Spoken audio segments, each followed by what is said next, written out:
Hey y'all, it's Lola the Manager, your new favorite project manager, tech junkie, and entrepreneur. This is episode 25 of Life as a Project Manager.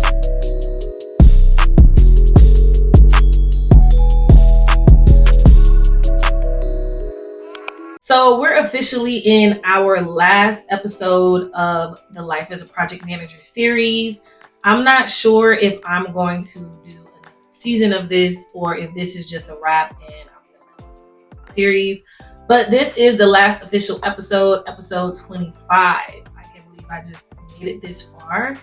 I know when I initially started this Live as a Project Manager series back in January 2024, I did not know what it would look like to make it to December 2024.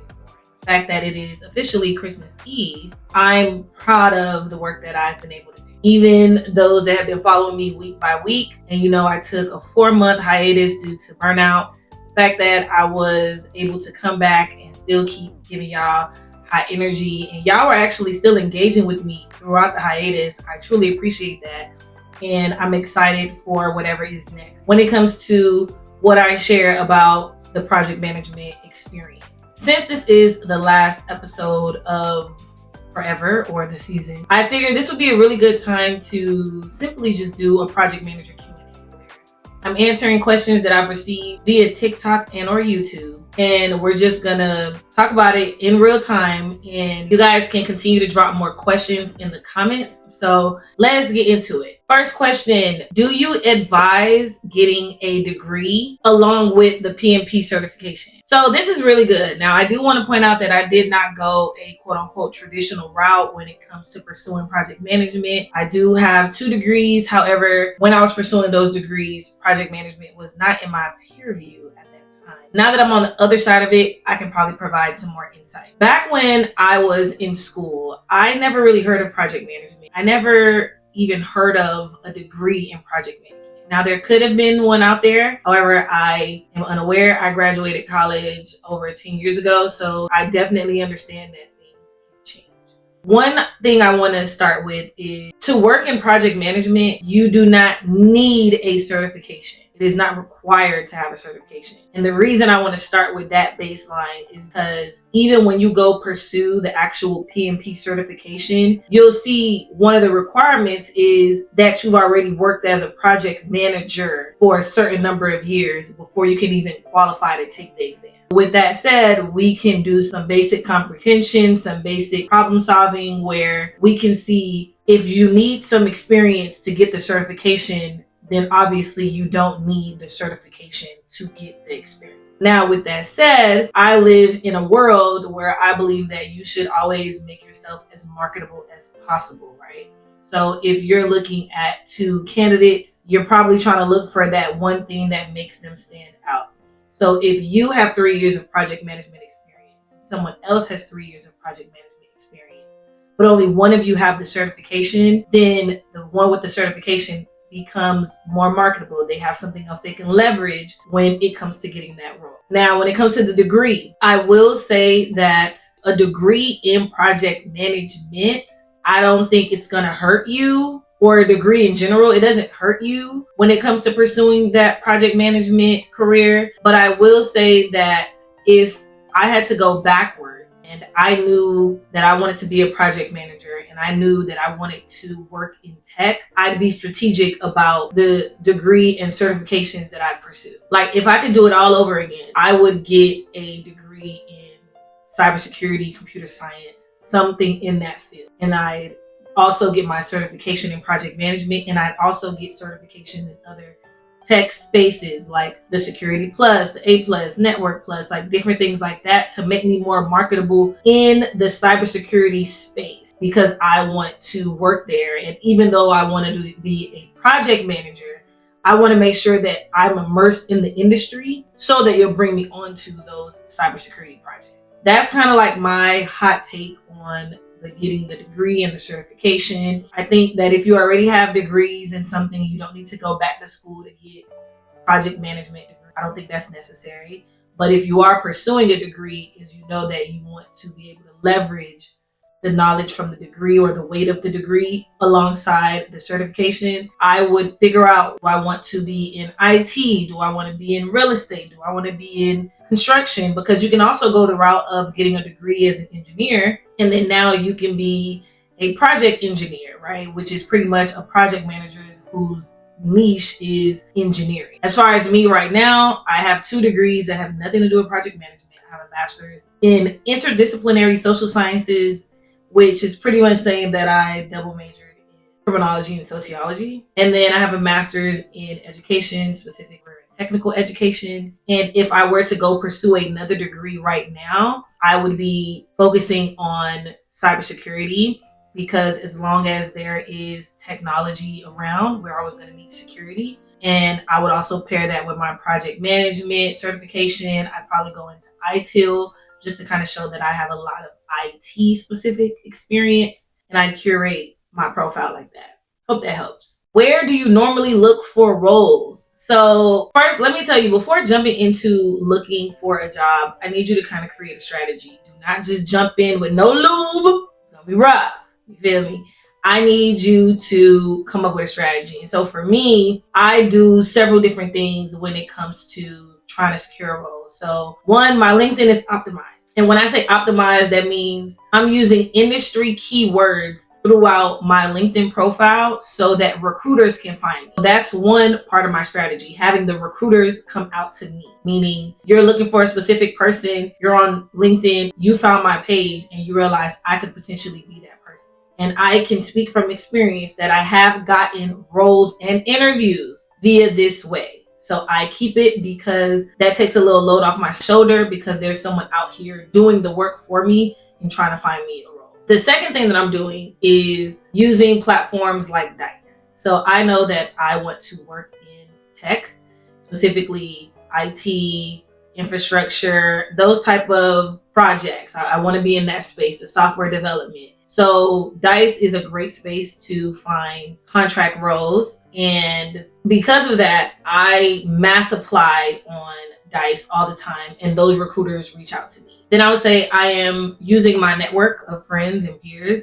So I'm looking at their jobs. I'm seeing if there's a role that matches with what I can do. And then I'm asking them like, hey, does your company do referrals? Can you refer me for this role? So I'll do that.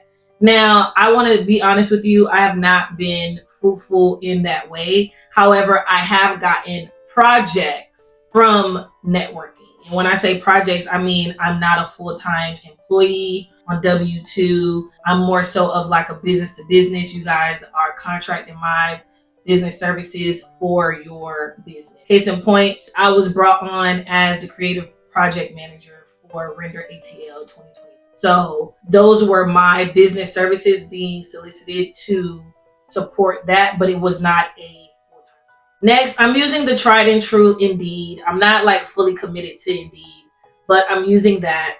I'm also Indeed and LinkedIn and Glassdoor, using those type of platforms. I have used other platforms like Otta and Built-in. I have not seen any fruit from there. However, that doesn't mean that it doesn't work.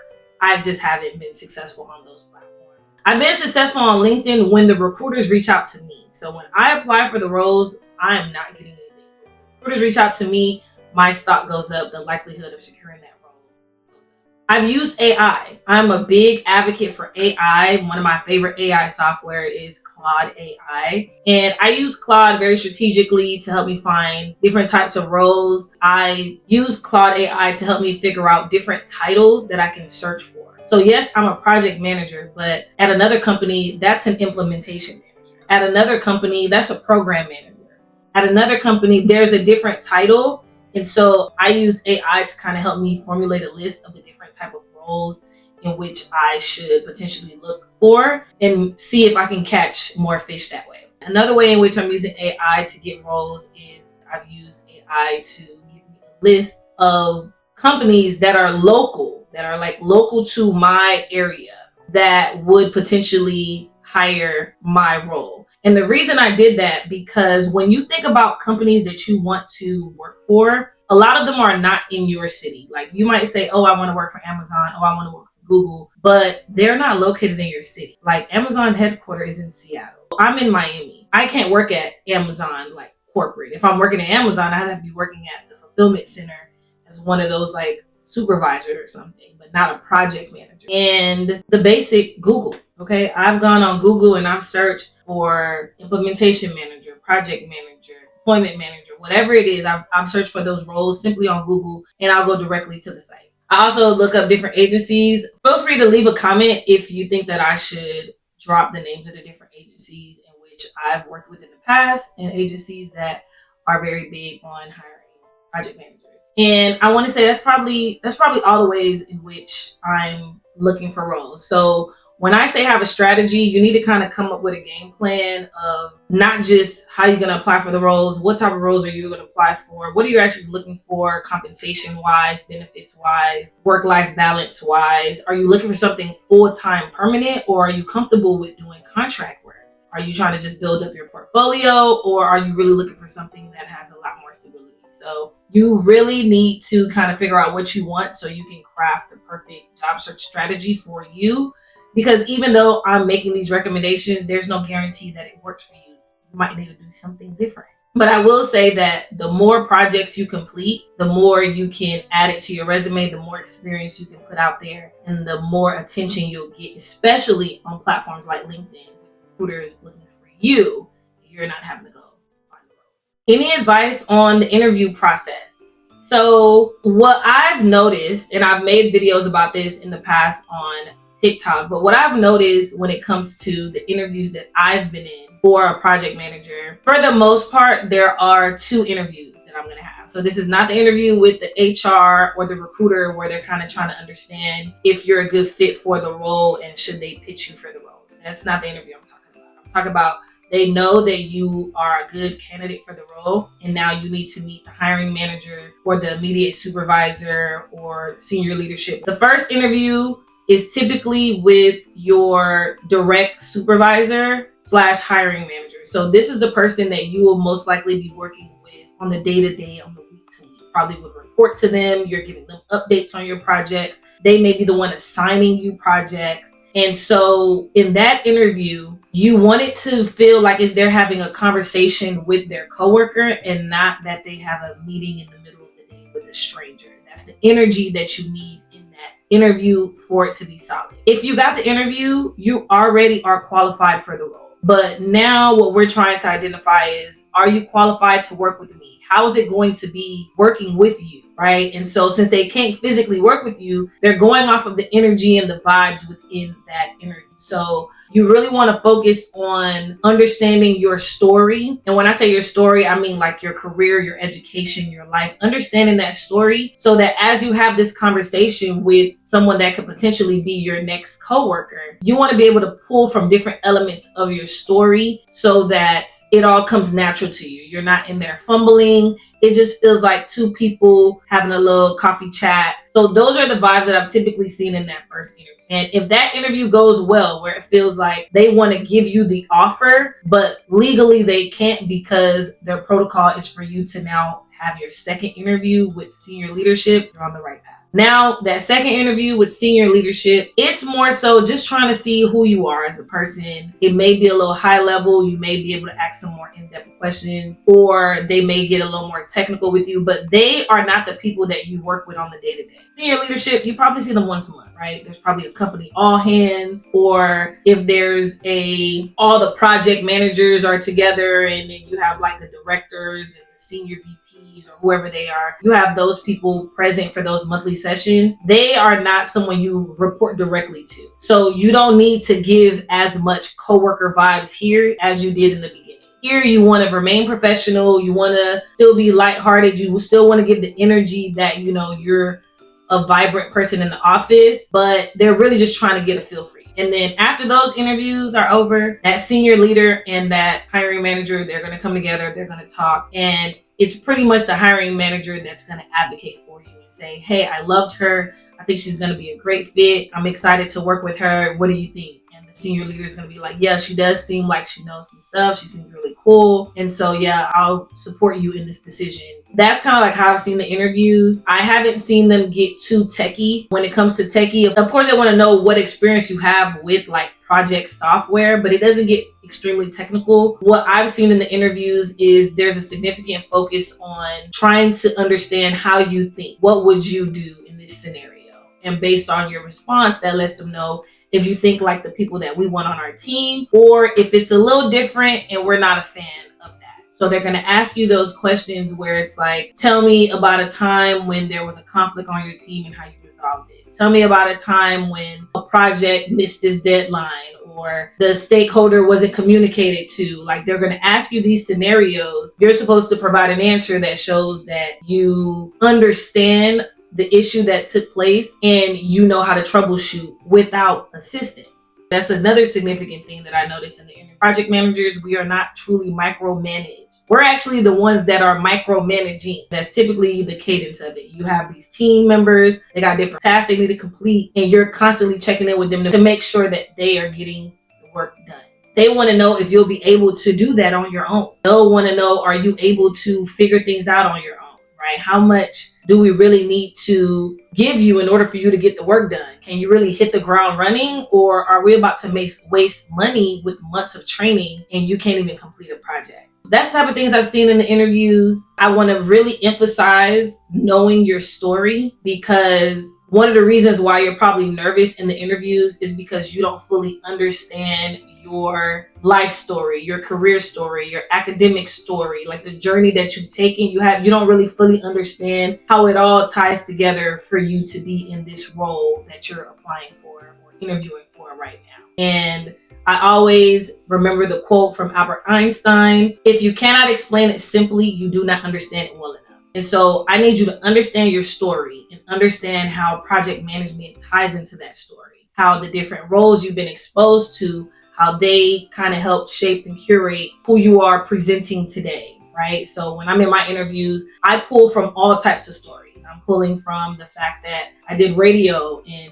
college. I'm pulling from the fact that I used to be a teacher, pulling from the fact that I used to build MySpace pages, pulling from the fact that I plan birthday parties, pulling from the fact that I actually am part of teams that are building significant software and doing major migrations, and fact that I'm able to make the connections between the personal and the individual.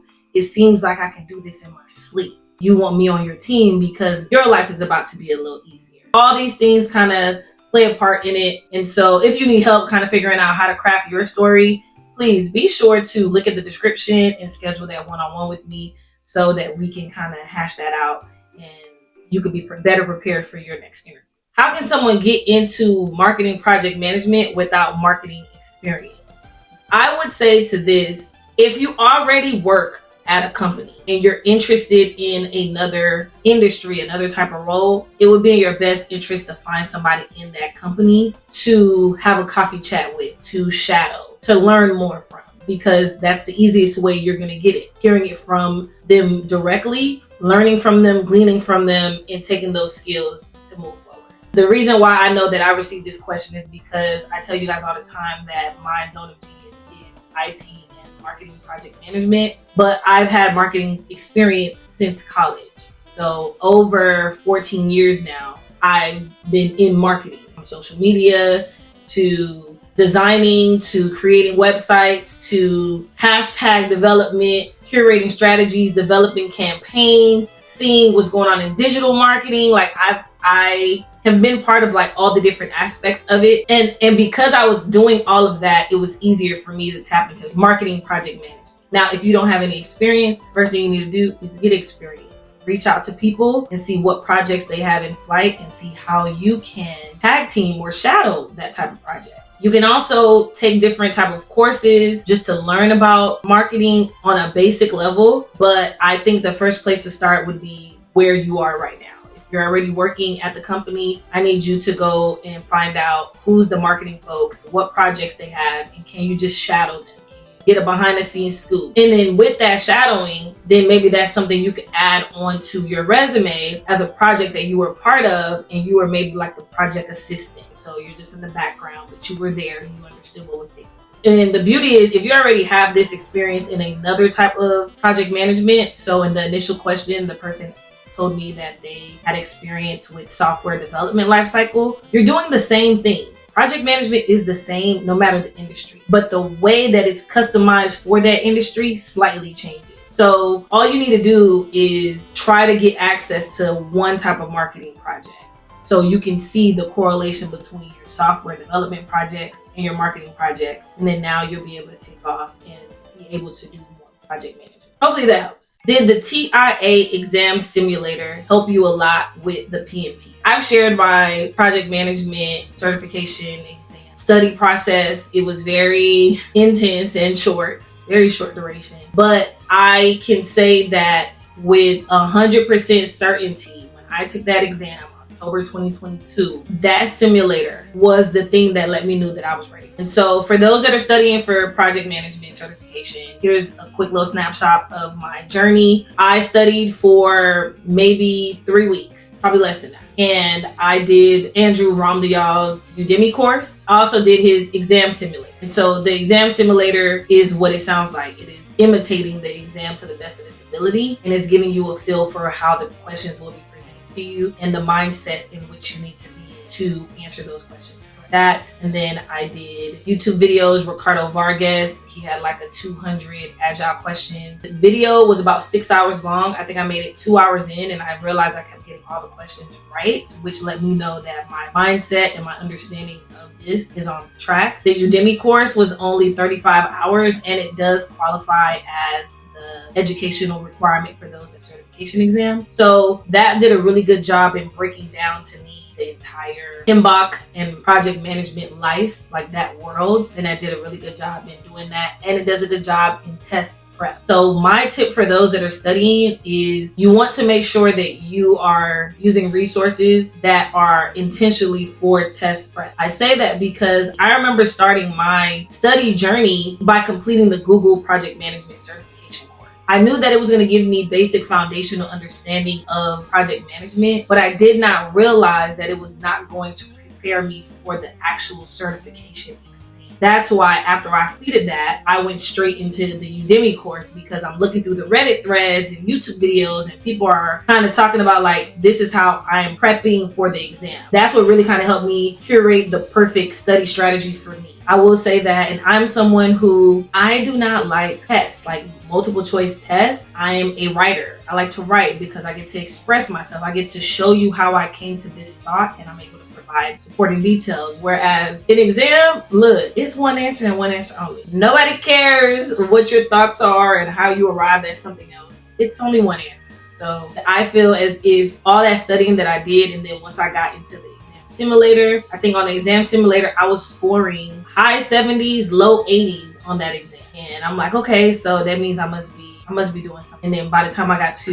PMP, I passed everything above target on my first try. As anxious as I was, I'm so happy that I passed it, because baby, I'm not taking it again. I will do everything in my power to ensure that certification stays active, because I don't want to do it again. I don't want to do it again. But hopefully that helps. Can you talk about how you went about making your resume with experience? Yeah, man, my resume is intense. So I've said this time and time again. Before I actually went into project management, I was an educator. And so I spent years as an educator. I taught for 5 years in the classroom, 1 year outside of the classroom. So I was in education for 6 years. So my resume was just me hopping from different schools and districts and organizations. It was very just a hot mess, because I was just kind of navigating that space. And then while I was teaching, I've said this before, I started my own consulting firm. Now I am managing myself, I'm having clients, and I'm doing project management type of work. Like that's the type of stuff that I was doing. And so now it's time for me to kind of develop a resume to put it out there that I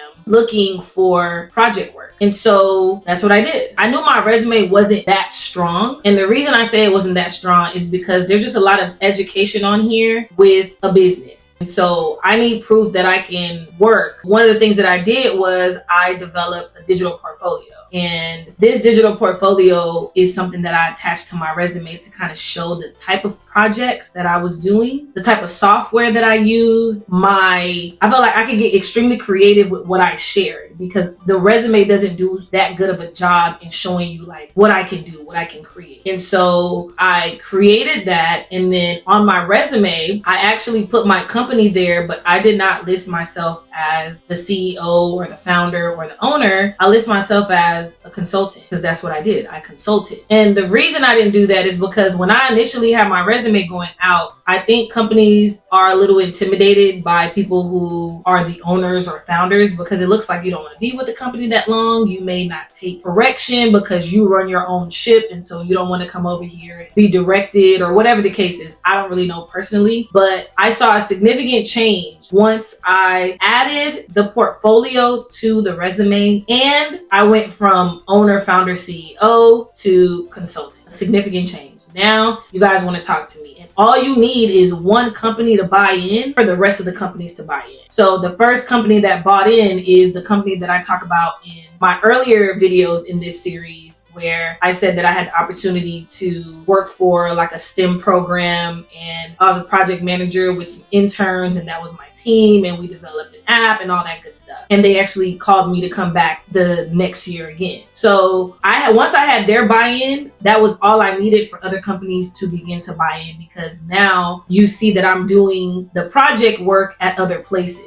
And so eventually my resume went from me kind of talking about all the schools that I worked at and my company and my own business, to now all the schools that I work at is this one small fragment of my resume. Like, I just, instead of calling out all the schools and all the districts, I just put, hey, I was a teacher from this year all the way to this year. I've worked with these grade levels and I've worked in these states. That's it. It's just one small blurb, because now the rest of my resume is stacked with projects and companies that I've been able to work for. So when it comes to your resume, I think you need to find a way to showcase the work that you've done, i.e. the digital portfolios, and attach that to the resume so they can kind of see the projects, right? See how you organize and structure things. See what do you have to offer, and then kind of build up like that on the resume. Today, I actually use AI a lot to kind of help curate some of the things on there, because I don't want every job to kind of sound the same. I want to change up some of the things, and I also want to highlight the things that matter at that company. So I update my resume twice a year, sometimes even 3 times. When I say update, I mean like it's a whole new format that I'm putting out there that I'm testing to see which one is getting more bites. And so that's part of my job search strategy. But I feel as if you really need to put some time and effort into that resume to make it sound like a project manager, to get you in that door. And I've always said, as soon as you let me in that door, that job is mine. That's all I need, is the opportunity to break through the ATS, applicant tracking system, to break through the recruiter, to break through the HR. You get me in that interview, baby.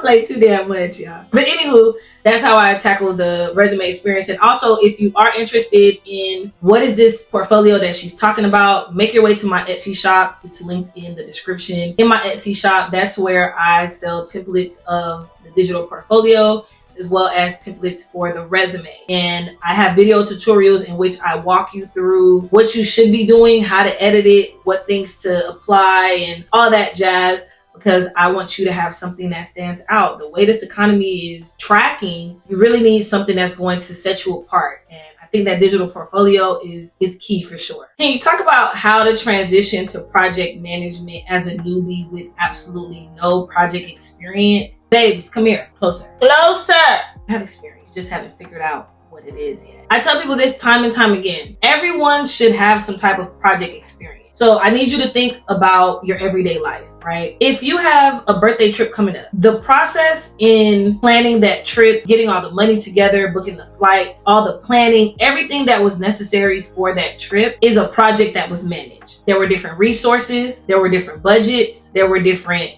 goals that needed to be accomplished. There was so much going on. And then there was a timeline. right? There's a deadline. There's a specific date in which we're taking this trip. There are some deadlines we need to meet as far as paying certain things off. All of that is project management. When you think about school, look at each class as a project, or look at each unit in the class textbook as a project. There's a deadline in which you need to master the entire unit or the entire class. There's milestones in between, like checkpoints to see if we're on track to pass this unit or pass this class, like a midterm or a final. There are quizzes in between. There are resources that's going to be used. Maybe you're going to be doing tutoring. Maybe you're going to be doing study groups. Maybe you're going to have some one-on-one with the teacher, some office hours. All of those are things that play a part into project. A project in its baseline definition is a temporary goal-oriented endeavor that involves a series of tasks and activities to achieve a specific outcome. So if we're thinking about a birthday trip, the outcome is a successful birthday trip. We're thinking about a birthday dinner, successful birthday dinner. We're thinking about a birthday photo shoot, successful birthday photo shoot. That is the outcome that we want to achieve. Now there's a lot of different tasks and steps in between to get us there. That's going to require some planning. That's going to require some managing. That's going to require some people, right? You need to go source some people to do the work, or source somebody to come and plan and figure this out for you. All of these things are projects. When you're getting ready for the prom or to be a wedding guest, a project. When you're preparing to move to a new apartment or renovate a bedroom, a new project. All of these are projects. And so I give you all of that so you can see that you are a project manager.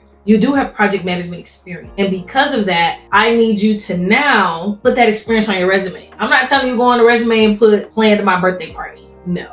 I'm saying now that you have that understanding, go seek out opportunities to manage projects so that you can now put on your resume. And you can do that by volunteering with a nonprofit, volunteering with an organization, reaching out to project managers like myself, asking if we have any projects or endeavors or things that's going on that you can come in, shadow or work on, whatever the case is. But all you need is one opportunity. Once you get that opportunity, you put on your resume, maybe you in there, okay? Do you have a preference for working on marketing projects versus IT projects? Yes, I have a preference. I actually prefer IT projects. And the main reason is the marketing projects, they're a lot. They're a lot to manage at once. Because when you think about marketing, there's so much that has to go out to continually put out a campaign, to market a product, a service. So you're constantly managing projects on end. And a lot of those times, those projects are different. They're not the same. And I just feel like even though there's a lot of variety, there's a lot more creativity, you get to see a lot more fun type of projects in the marketing space. Bring me to IT, because I'm one of those people, I don't really need work to be fun.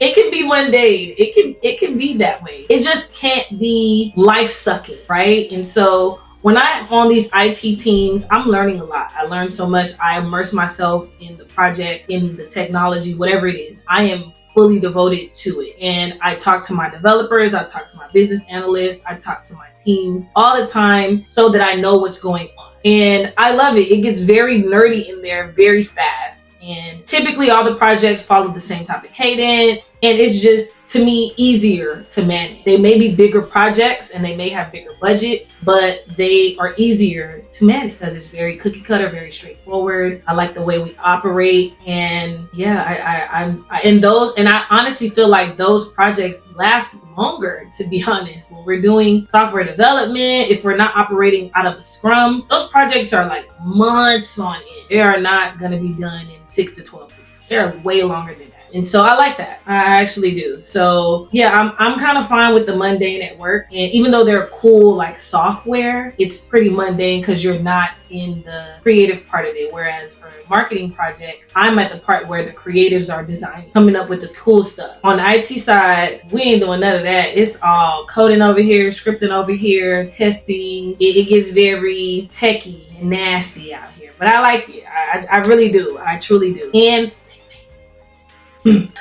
how do you manage working multiple contracts? Ladies and gentlemen, this is something that a lot of people think that they can do and they cannot. So the first thing you need to figure out is what type of worker are you in this contract? So are you a W-2 employee? Are you a 1099 contractor? Are you a corp, which is business to business? These play a significant part in whether or not you can do multiple contracts. Because those that are 1099 independent contractors, C2C, corp to corp, those people are pretty much selling their services. And so with the selling of the services, with the negotiating of the contract, you can potentially work other jobs at the same time. And so that's where you need to have that conversation with the recruiter, the agency, or the company that's reaching out to you that is paying you for these services. And when they do that, they're paying you for the services, but it's not, a lot of the times, the time, like the hours worked, doesn't really matter. I don't want to say it doesn't really matter, but there's just a way in which the contracts are set up. That's one. Two, you need to find out if the contract that you are signing, if there's a non-compete, meaning you can't work competitors, even though they just kind of passed a law that pretty much null and voids non-competes, but still it's typically something that you find in contractors. A lot of them will not even, in their contract, it'll say that we don't want you working with other people, other companies, other whatever. So these are conversations you need to be having with the recruiter that you're talking to from the jump. Agency immediately needs to find out, hey, I want to be corp to corp. And corp to corp is typically the one that allows you to kind of have other contracts at the same time. So when it comes to that, those are the different types of contracts. You need to figure out which one you have. And then once you are able to work multiple contracts, then it's really just you project managing your work schedule. So kind of scheduling time on your calendar to review emails, review project plans, reach out to different people, create whatever presentations or reports. Like, you are project managing your day. So you can actually add time blocks on your calendar where it's like you're not available. So no one sets you up to be in a meeting and you do not have to be in the meeting. It's a lot of self-management in order to manage the multiple contracts. It is not quote unquote difficult, but I will say that it can become overwhelming and you can burn out. So if this company has contracted you to work on these two major projects and this company contracts you to work on these two major projects, and now you're spending all your days in meetings, you're going to get burnt out. You're going to get tired. I've experienced burnout from earlier this year, hence why I was on a hiatus for 4 months. And I'm still recovering. I still call this my burnout recovery season, and I would never do that again. But at that time, I had a lot of different contracts and opportunities taking place at the same time, along with life. And so that's what led to my quote unquote ultimate demise, where burnout literally beat me up to the point where I was physically sick. However, if I would do that again, I'd probably max out at just 2 contracts, and I would focus more so on those contracts that will give me the most bang for my buck. And if not, I'm definitely pushing for a major contract that pays a boatload of cash. Nah, but it's doable. It's really just managing your time. It's truly managing your time, because especially when you're in a remote environment, you govern everything that you do. You figure out when you're going to go to lunch. There's no coworkers here to kind of just pop in and say what's up. So it's really on you. And if you start to see that you're struggling, then maybe you should just stick to just that one. Now, I will say you need to make sure that in your contract, you're not stipulated by specific hours. I will say some of the contracts, they just ask that you're available to meet during the daytime, but it's not necessarily for you to actually do the work during the daytime. As I stated, it's all in the contract.